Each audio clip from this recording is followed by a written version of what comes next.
Kak, setelah aku ngamalin sholawat, aku tuh bukannya mendapatkan sesuatu yang lebih baik, aku malah dipecat. Ada di posisi bener-bener pingin menyerah, udah kayak ada titik dimana aku males mau bikin video lagi. Nah akhirnya beberapa bulan kemudian aku cek, nah ternyata udah ada pemberitahuan bahwa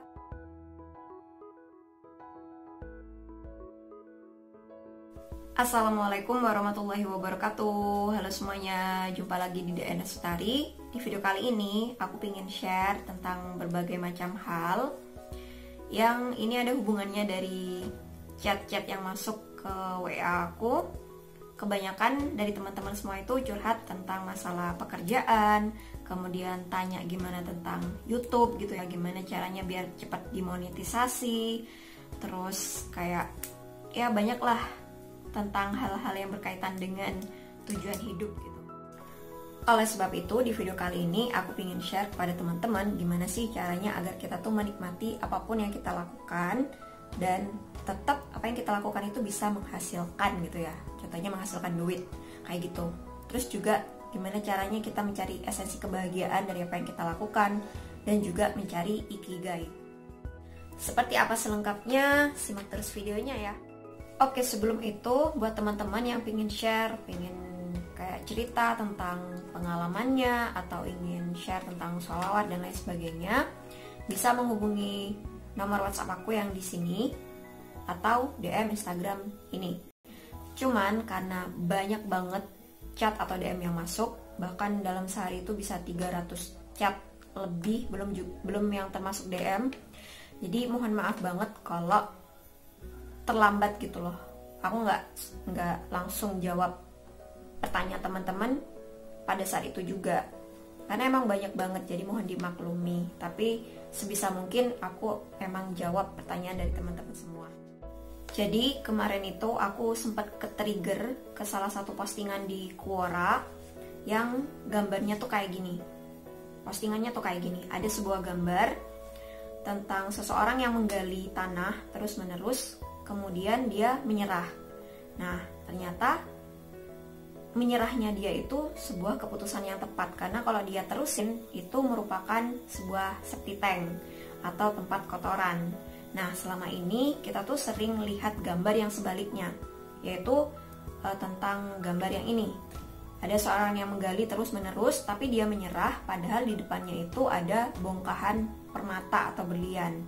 Nah, dua gambar ini merupakan suatu yang bertolak belakang dan membuat aku sendiri tuh sempat bingung. Kapan sih seharusnya kita menyerah? Atau kapan seharusnya kita tetap terus berjuang? Karena siapa tahu yang di depan kita itu sesuatu yang bagus, cuman karena kita menyerah duluan, kita nggak bakal ketemu gitu. Nah, kapan saatnya kita menyerah dan kapan saatnya kita tetap terus berjuang? Contohnya nih, buat teman-teman yang bikin atau membangun channel YouTube. Mungkin sampai detik ini, channel YouTube teman-teman itu belum dimonetisasi, belum dapat penghasilan dari YouTube, atau juga mungkin ada teman-teman yang berdagang, tapi dagangannya nggak laku-laku, atau ya pokoknya melakukan sesuatu, tapi kayak nggak ada hasilnya gitu loh. Bahkan mungkin minus gitu, cuman dapat capeknya doang. Sampai akhirnya aku menemukan jawaban versi aku yang mungkin bisa menjadi referensi buat teman-teman. Karena gambar yang ini itu bisa berbahaya kalau kita itu mengimplementasikannya dalam hal misalnya nih, kita ngamalin sholawat. Kita udah terus gitu ya ngamalin sholawat, gak taunya kita tuh kayak gak dapet hasil. Atau malah ketemu hal-hal yang kurang mengenakan buat diri kita. Contohnya nih, ada salah satu cerita dari teman-teman gitu ya yang melalui chat yang bilang kayak gini, Kak, setelah aku ngamalin sholawat, aku tuh bukannya mendapatkan sesuatu yang lebih baik, aku malah dipecat dari pekerjaan aku, kemudian hubungan aku dengan calonnya dia putus kayak gitu. Terus ada yang ya pokoknya dia kayak mengalami hal yang menurut dia buruk gitu. Nah, jadi masa karena kita mengalami hal-hal buruk tersebut kita jadi berhenti ngamalin sholawatnya gitu? Jadi kita kayak gak percaya dengan keajaiban sholawat kayak gitu. Itu kan berbahaya banget gitu loh. Nah, makanya aku pengen membuat jawaban dari versi aku gitu ya. Ini bukan jawaban mutlak, ini seperti brainstorming buat teman-teman yang mungkin nanti kita bisa saling kasih pendapat gitu. Jadi jangan menerapkan gambar tersebut dalam urusan iman kita kepada Allah, karena hal itu berbahaya banget. Jangan cuman karena misalnya doa kita nggak terkabul, belum terkabul, kita jadi menyerah. Nah, sekarang gimana kalau hubungannya dengan pekerjaan ataupun impian kita? Contohnya kayak tadi, kita udah misalnya bikin YouTube, kemudian sampai sejauh ini ternyata belum mencapai syarat monetisasi, sehingga kita nggak punya penghasilan dari apa yang kita lakukan. Atau misalnya lagi nulis sebuah karya, buku, terus belum ada penerbit yang mau menerbitkan, misalnya juga bikin cerpen di Wattpad tapi gak ada yang baca, atau misalnya juga berdagang tapi dagangannya belum laku. Tips buat kalian yang sedang mengalami hal tersebut, nah yang pertama adalah kalian harus bertanya kepada diri kalian sendiri, yaitu apakah yang sedang kalian lakukan atau pekerjaan ataupun usaha yang kalian lakukan saat ini itu membuat kalian nyaman atau enggak, membuat kalian bahagia atau enggak, suka atau enggak dengan apa yang sedang kita lakukan. Nah, kalau masih merasa nyaman, masih merasa bahagia, masih suka dengan apa yang dilakukan, ya udah, berarti kita harus menerima apapun yang dihasilkan. Contohnya, misalnya apa yang kita lakukan itu belum menghasilkan duit gitu misalnya ya. Dan yang kedua adalah sudah berapa lama kita berusaha dalam bidang tersebut, sudah berapa lama kita menekuni pekerjaan yang kita jalani sekarang.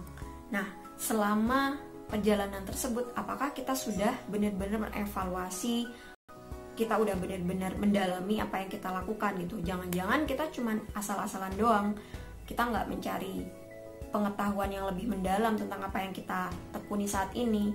Bisa jadi itu karena ya kitanya males gitu loh. Setelah menjawab dua pertanyaan tadi, nah kita merenungkan jawaban yang kita berikan, jawaban kita sendiri gitu.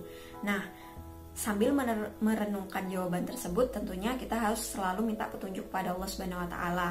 Nah, kalau dari aku sendiri, caranya minta petunjuk adalah aku dengan memperbanyak ngamalin sholawat atau baca sholawat, atau juga bisa dengan mengamalkan doa sholat istikharah. Contoh dari kasus yang aku alami sendiri adalah saat aku memutuskan untuk membuat YouTube atau nyemplung ke dunia YouTube. Nah, saat itu aku merasa bahwa bikin konten, menyebarkan konten, share tentang pengalaman keajaiban sholawat itu sesuatu yang membahagiakan dan sangat menyenangkan. Kemudian yang aku lakukan adalah selama aku bikin konten tersebut, selama aku bikin video, aku mengevaluasi dari video-video aku menerima kritikan dari teman-teman semua, kemudian nyari tahu gimana caranya ngedit yang lebih baik. Karena aku melakukannya dengan perasaan suka, rasa bahagia, dan terus mengevaluasi dari video-video yang aku buat, maka aku tetap meneruskan untuk jadi seorang YouTuber gitu ya, menjadi seorang content creator.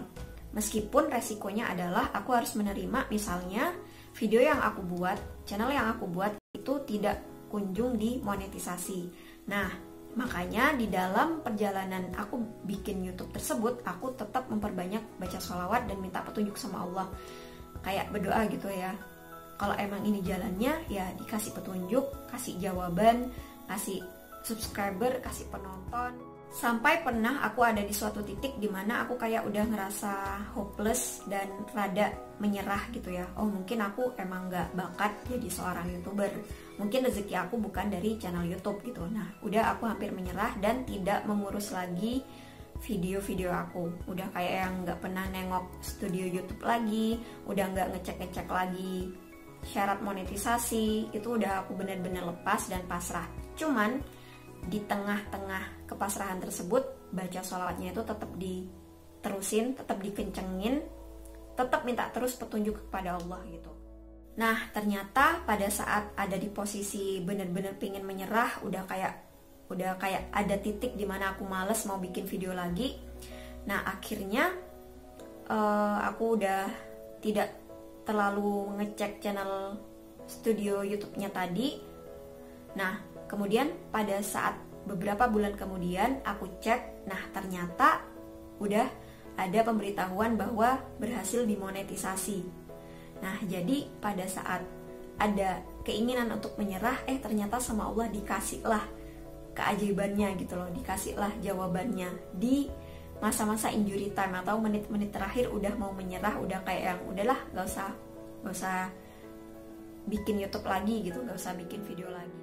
Nah, jadi kesimpulannya adalah saat teman-teman melakukan sebuah usaha kayak bikin YouTube, kemudian berdagang, atau sedang menekuni sebuah pekerjaan, kemudian teman-teman bingung apakah akan melanjutkan pekerjaan ini atau enggak, akan tetap berusaha di jalur ini atau enggak. Nah, saran dari aku ya kayak itu tadi, kita bikin pertanyaan, apakah apa yang kita lakukan ini kita masih merasa nyaman dan suka.